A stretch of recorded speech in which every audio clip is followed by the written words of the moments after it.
ફક્ત ગુજરાત નહીં પરંતુ આખા દેશ અને દુનિયામાં 10 એવા મોટા સમાચાર વિશે વાત કરી લે જે તમારે જાણવા જરૂરી છે. અને શરૂઆત આપણે ભારત અને પાકિસ્તાનથી કરીએ તો એવું લાગી રહ્યું છે કે ફરી એક વખત યુદ્ધના ભણકારા વાગી રહ્યા છે.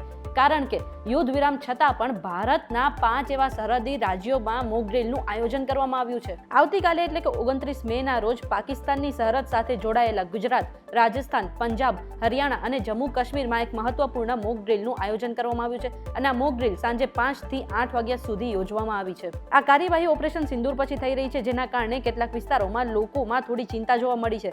જો કે અધિકારીઓએ સ્પષ્ટપણે કહી દીધું છે કે આ એક મોક ડ્રીલ માત્ર તાલીમ છે અને તેનો કોઈ પણ જોખમ કે યુદ્ધ પરિબળ સાથે કોઈ પણ સંબંધ નથી. ટૂંકમાં મોક ડ્રીલમાં એવું કહેવામાં આવશે કે કોઈ પણ પરિસ્થિતિમાં લોકોએ કેવી રીતના પોતાની જાતને અને આસપાસના લોકોને સલામત રાખવા. અંતે ગુજરાતના 8,326 ગ્રામ પંચાયતની ચૂંટણીની તારીખો જાહેર થઈ ગઈ છે. ચૂંટણી પંચે પ્રેસ કોન્ફરન્સ કરીને તારીખોની જાહેરાત કરી છે. ચૂંટણી પંચે આપેલી માહિતી અનુસાર 2 જૂને જાહેરનામું પ્રસિદ્ધ કરવામાં આવશે તો 9 જૂન સુધીમાં ઉમેદવારી પત્રક ભરી શકાશે. 22 જૂને મતદાન થશે અને 25 જૂને મત ગણતરી કરવામાં આવશે.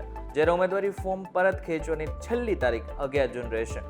મહત્વની વાત એ છે કે પંચાયતોની ચૂંટણીમાં ઈવીએમનો ઉપયોગ નહીં થાય અને ગ્રામ પંચાયતની ચૂંટણી બેલેટ પેપરથી યોજાશે. 1,30,00,000થી વધુ મતદારો મતાધિકારનો ઉપયોગ કરશે અને 16,500 મતદાર મથકો ઉપર મતદાન પણ થશે. ત્યારે તમારા ગામમાં કોણ જીતી શકે છે, કોણ પંચાયત ઉપર રાજ કરી શકે છે, એમને જરા કોમેન્ટ કરીને ચોક્કસથી કહેજો. ભારતમાં ફરી એક વખત કોરોનાના કેસમાં વધારો થયો છે અને છેલ્લા એક અઠવાડિયામાં 787 કોરોનાના કેસ નોંધાયા છે. અને આ સાથે જ ભારતમાં એક્ટિવ કેસની સંખ્યા 1,047 પહોંચી ગઈ છે. કેરળમાં સૌથી વધારે 430 કેસ નોંધાયા છે, જ્યારે મહારાષ્ટ્રમાં 208, દિલ્હીમાં 105 અને ગુજરાતમાં 83 કોરોનાના પોઝિટિવ કેસ નોંધાયા છે. આટલું જ નહીં, અત્યાર સુધીમાં કોરોનાના કારણે કુલ 11 લોકોના મોત થયા છે, જેમાંથી 5 લોકો મહારાષ્ટ્રના હતા. અને જો ગુજરાતની વાત કરીએ તો કોરોનાના વધતા કેસને લઈને આરોગ્ય વિભાગે લોકોને સતર્ક રહેવા માટે પણ અપીલ કરી છે. પ્રધાનમંત્રી નરેન્દ્ર મોદીની અધ્યક્ષતામાં મળેલી કેબિનેટ મીટિંગમાં ઘણા મોટા નિર્ણયો લેવામાં આવ્યા છે. ખેડૂતોના કલ્યાણને પ્રાથમિકતા આપતા ખરીફ પાક માટે લઘુત્તમ ટેકાના ભાવ એટલે કે MSP હેઠળ 2,07,000 કરોડ રૂપિયા મંજૂર કરવામાં આવ્યો છે. આ ઉપરાંત ખેડૂતોને સસ્તા દરે લોન આપવા માટે વ્યાજ સહાય યોજનાને પણ મંજૂરી આપવામાં આવી છે. આ ઉપરાંત રાષ્ટ્રીય અને આંતરરાષ્ટ્રીય ભાવ, પાક વચ્ચે સંતુલન, કૃષિ અને બિનકૃષિ ક્ષેત્રો વચ્ચે વેપાર સંતુલન જેવા ઘણા મહત્વપૂર્ણ પાસાઓ ઉપર પણ વિચારણા કરવામાં આવી રહી છે. આ ઉપરાંત 3 મુખ્ય પ્રોજેક્ટને પણ લીલી ઝંડી મળી ગઈ છે, જેમાં આંધ્રપ્રદેશમાં 4 લેન બડવેલ નેલ્લોર હાઈવે, મહારાષ્ટ્રમાં 135 કિલોમીટર લાંબી વર્ધા બલ્હાશાહ રેલવે લાઇન અને આની સસદ અને મધ્યપ્રદેશમાં 41 કિલોમીટર લાંબી રતલામ નાગડા રેલવે લાઇન પહોળી કરવાની યોજનાનો સમાવેશ થાય છે. જોકે મહત્વનું છે કે આજે કેબિનેટ મીટિંગ મળીને એમાં ખાસ કરીને ખેડૂતો ઉપર ભાર મૂકવામાં આવ્યો છે. મે મહિનામાં પડી રહેલો વરસાદ તો માત્ર ટ્રેલર છે, પરંતુ મેઘરાજાનું અસલી તાંડવ તો જૂન મહિનામાં જોવા મળશે.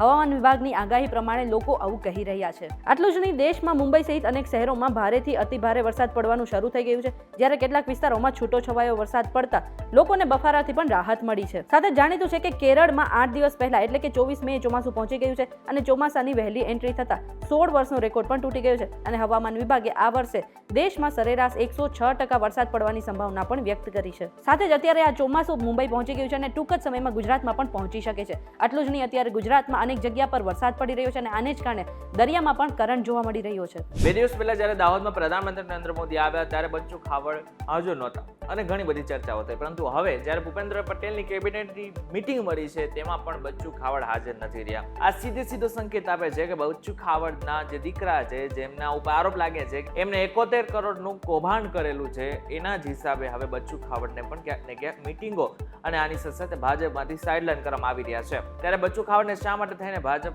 સાઇડલાઇન કરવા માંગે છે એ જો તમને જાણવું હોય ને તો આજનો ડીડી ડોઝ જે 8:30 વાગે રિલીઝ થવાનો છે ને એને જોવાનું ચૂકશો નહીં. ભારતીય જનતા પાર્ટી ફરી એક વખત મણિપુરમાં સરકાર બનાવી શકે છે. અહીં ભાજપે સરકાર બનાવવા માટે દાવો રજૂ કર્યો છે અને આજે 10 ધારાસભ્યો રાજ્યપાલને મળ્યા હતા. અને આ બેઠક બાદ મણિપુરમાં રાષ્ટ્રપતિ શાસનનો અંત આવવાની આશા છે. અને રાજ્યપાલને મળેલ 10 ધારાસભ્યોમાં ભાજપના 8, NPPના 1 અને 1 અપક્ષના ધારાસભ્યોનો સમાવેશ થાય છે. આ ધારાસભ્યોએ ઇમ્ફાલના રાજભવનમાં મણિપુરના રાજ્યપાલ અજય કુમાર ભલ્લાને મળ્યા હતા. આટલું જ નહીં, રાજ્યપાલને મળ્યા પછી અપક્ષના ધારાસભ્યએ એવું પણ કહ્યું કે આ મીટિંગનો એક જ અર્થ હતો કે ભાજપની જે લોકપ્રિય સરકાર છે એ ફરી એક વખત મણિપુરમાં આવી જાય. જેવી રીતના ભારતમાં ઓપરેશન સિંદૂર ચાલ્યું એવી જ રીતના ઉત્તર પ્રદેશમાં ઓપરેશન લંગડા ચાલી રહ્યું છે. અને આના જ અંતર્ગત 24 કલાકમાં રાજ્યના 10 શહેરોમાં એન્કાઉન્ટર કરવામાં આવ્યા છે. યુપી પોલીસ રાજ્યમાં ગુના નિયંત્રણ માટે ઝીરો ટોલરન્સની નીતિ પર કામ કરી રહી છે. આ જ કારણ છે કે પોલીસ તાબડતોબ તાબડતોડ એક પછી એક એન્કાઉન્ટર કરી રહી છે. યુપી પોલીસે 24 કલાકમાં રાજ્યના 10 શહેરોમાં એન્કાઉન્ટર કર્યા છે. આ એન્કાઉન્ટરમાં ઘણા મોટા ગુનેગારો પકડાયા પણ છે. આ બધા એવા ગુનેગારો છે કે જેમને પોલીસ લાંબા સમયથી શોધી રહી હતી. ઓપરેશન લંગડા એ ઉત્તર પ્રદેશ પોલીસ દ્વારા ગુનેગારો સામે ચલાવવામાં આવેલું સૌથી મોટું અભિયાન છે, જેમાં પોલીસ ગુનેગારોને પકડવા અને ગુનાને નિયંત્રિત કરવા માટે એન્કાઉન્ટર દરમિયાન પકડવાનો પ્રયાસ કરે છે. આ દરમિયાન જો ગુનેગારો ભાગી જવાનો પ્રયાસ કરે છે ને તો એનો એન્કાઉન્ટર નિશ્ચિંત માનવામાં આવે છે. અમેરિકા જવા માંગતા વિદ્યાર્થીઓને ટ્રમ્પ સરકારે મોટો ઝટકો આપ્યો છે. અમેરિકાની ટ્રમ્પ સરકારે વાણિજ્ય દૂતાવાસને નવો નિર્દેશ જાહેર કર્યો છે અને જે હેઠળ તાત્કાલિક અસરથી સ્ટુડન્ટ વિઝાના ઇન્ટરવ્યુની નવી અપોઇન્ટમેન્ટને અટકાવી દેવામાં આવી છે. આગની આદેશ ના આવે ત્યાં સુધી વિદ્યાર્થી, વ્યવસાયિકો અને એક્સચેન્જ વિઝિટર વિઝા માટેની મંજૂરી આપવામાં નહીં આવે, જેમાં મોટાભાગના આંતરરાષ્ટ્રીય વિદ્યાર્થીઓ અને એક્સચેન્જ મુલાકાતીઓનો સમાવેશ થાય છે. એવું કહેવામાં આવી રહ્યું છે કે વિદેશથી આવતા વિદ્યાર્થીઓ અમેરિકામાં સુરક્ષા માટે ખતરો ઊભો કરી શકે છે. આટલું જ નહીં, અમેરિકા ભણવા આવતા વિદ્યાર્થીઓની સોશિયલ મીડિયા પ્રોફાઇલ પણ ચકાસવા માટે આદેશ આપવામાં આવ્યો છે. અમેરિકાના રાષ્ટ્રપતિ ડોનાલ્ડ ટ્રમ્પ ફરી એકવાર પુતિન ઉપર ગુસ્સે થઈ ગયા છે. ટ્રમ્પ કોઈ પણ કિંમતે રશિયા અને યુક્રેન વચ્ચે યુદ્ધ વિરામ ઈચ્છ્યો છે, પરંતુ પુતિન તેના માટે તૈયાર નથી. ટ્રમ્પે પુતિન પર પ્રહારો કરતા કહ્યું છે કે પુતિન સમજવું જોઈએ કે જો હું ન હોત તો રશિયા સાથે અત્યાર સુધીમાં ખૂબ જ ખરાબ થઈ ચૂક્યું હોત, અને મારો મતલબ ખરેખર ખૂબ જ ખરાબ છે. તે આગ સાથે રમી રહ્યા છે. રશિયાએ ટ્રમ્પની ધમકીઓ વચ્ચે યોગ્ય જવાબ પણ આપ્યો છે. કહ્યું કે ટ્રમ્પે પુતિન વિશે જે પણ કહ્યું છે તે આગ સાથે રમી રહ્યા છે અને ટ્રમ્પ હવે રશિયા સાથે કંઈક ખરાબ કરી શકે છે, પણ હું ફક્ત એક જ ખરાબ વાત જાણું છું અને તે છે ત્રીજું વિશ્વ યુદ્ધ. આશા છે કે ટ્રમ્પ આ વાત સમજશે. અમેરિકા અને રશિયાના નિવેદનોથી ખાતરી થાય છે કે બંને દેશો વચ્ચે આ બધું જ સામાન્ય નથી.